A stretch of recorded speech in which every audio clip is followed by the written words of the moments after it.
Hey, Pat Rigsby here, and I want to talk with you about the pain points that your clients are experiencing and really the desired outcomes they want to achieve.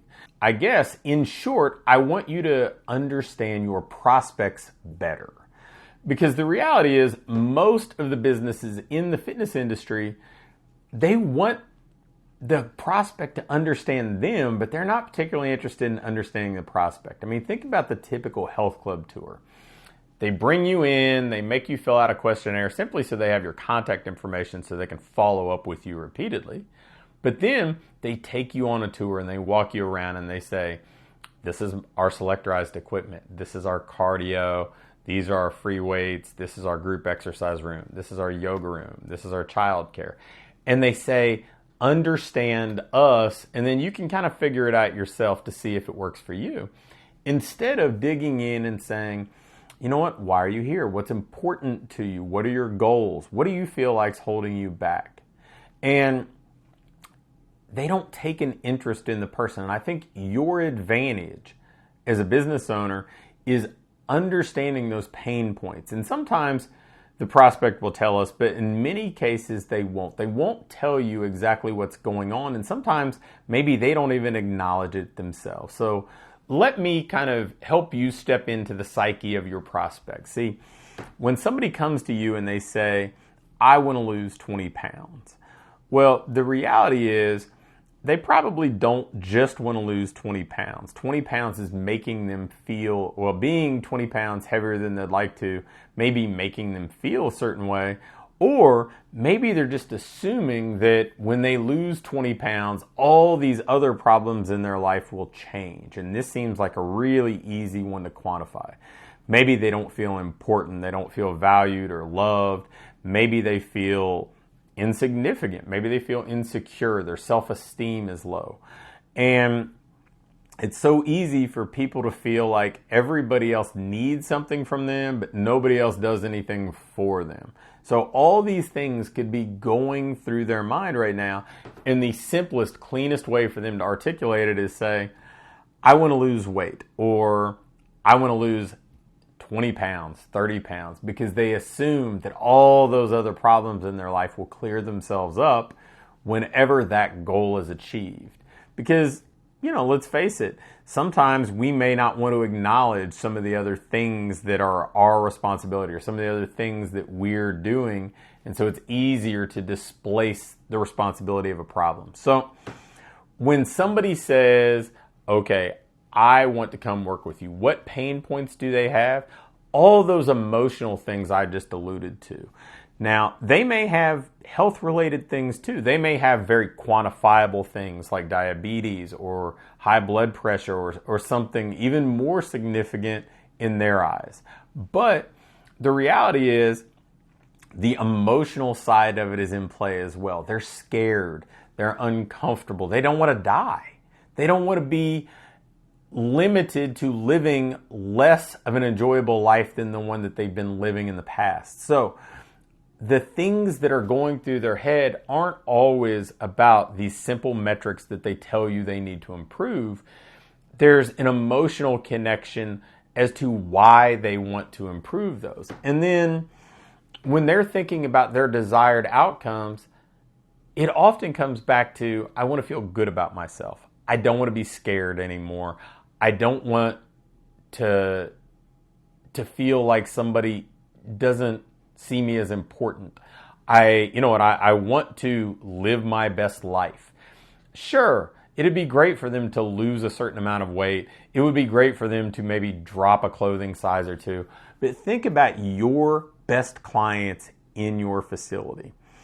I've spoken at any number of conferences and asked questions of the audience and said, okay, think about your top 3 clients. And then they would all get this mental image, and then I would say, can that person bench press 400 pounds? Do they have washboard abs? Can they win triathlons? Can they knock out 20 chin-ups? And invariably, almost without exception, the answer was no. It's not usually the most fit person in the gym. It's not usually the person who has even achieved all those goals they said they wanted to achieve when they came in.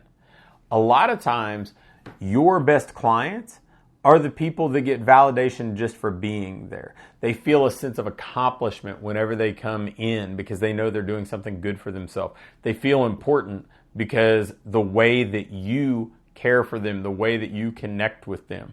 They feel connected to the other people inside your fitness community. They feel more confident because they know that they're improving. They know that they're not just losing ground when it comes to advancing in age or letting their health deteriorate. So they feel better about themselves. So when we're thinking about, who these people are, their pain points, so much of it's emotional. It's not the easily quantified kind of tangible stuff. And when we think about their desired outcomes, yes, they may tell you these specific quantifiable results, but ultimately so much of those results are driven by the emotional side of where they want to be and what they want their life to be like. So when you're connecting with them, how can you dig in and use this to better help you get them to become a client and to keep them moving towards success as a client?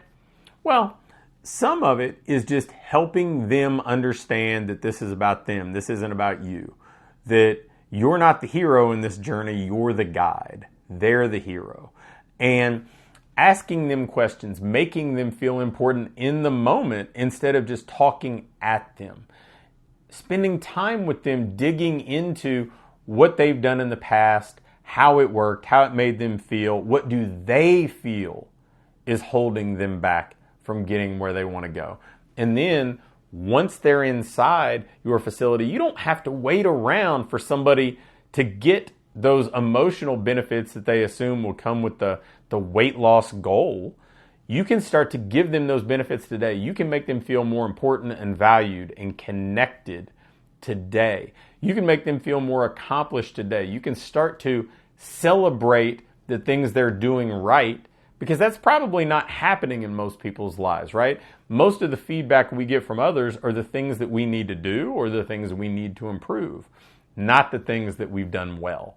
So you can make that a big part of what you're doing, and all of a sudden you'll see that those outcomes that they really wanted, they're getting today. And the weight loss or the performance improvement, some of that was just a piece of the goal, but the larger goal you're helping them achieve from day one. So hopefully that helps you understand the people that you aspire to serve and the people you currently serve a little bit better. And more importantly, hopefully it's something you can apply to create a better experience for everybody involved. Thanks for watching.